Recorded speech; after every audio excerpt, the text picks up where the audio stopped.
McDonald's not the only company putting up prices, is it? And people are really starting to feel the pinch now. But the problem is that inflation is still expected to get higher even still.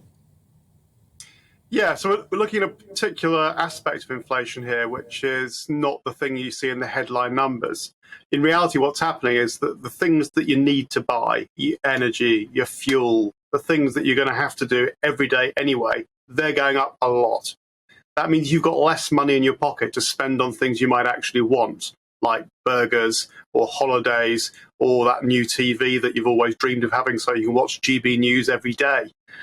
The difficulty for people looking at this from the perspective of economists, and we're talking about our headline numbers of 10%, is that has no bearing on the real choices you make.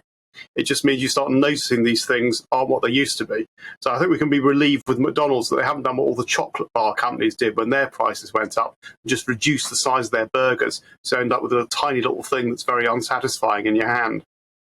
Better for our waistlines, but yes, I take your point, Andy. And this all comes, of course, when we also look at growth. It's this kind of pincer movement where the IMF is now suggesting that next year we might have the lowest growth in the G7.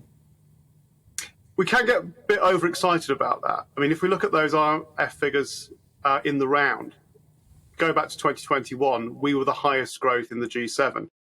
This year we're forecast to be number 3 or 4. Next year, we're forecast to be bottom of the list. Well, that doesn't really tell you anything that we're bottom of the list there. It just means that during the pandemic, we printed more money. We had artificial growth on that basis, and other countries did it a bit less. So when we talk about growth properly, all that really matters is either that you're inventing new stuff, or the stuff you've already got, you're making it cheaper and better. That's productivity.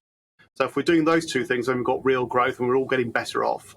But if we're not, then we end up in the situation where actually our standard of living goes down. It's what we buy that really matters, not the headline levels of growth.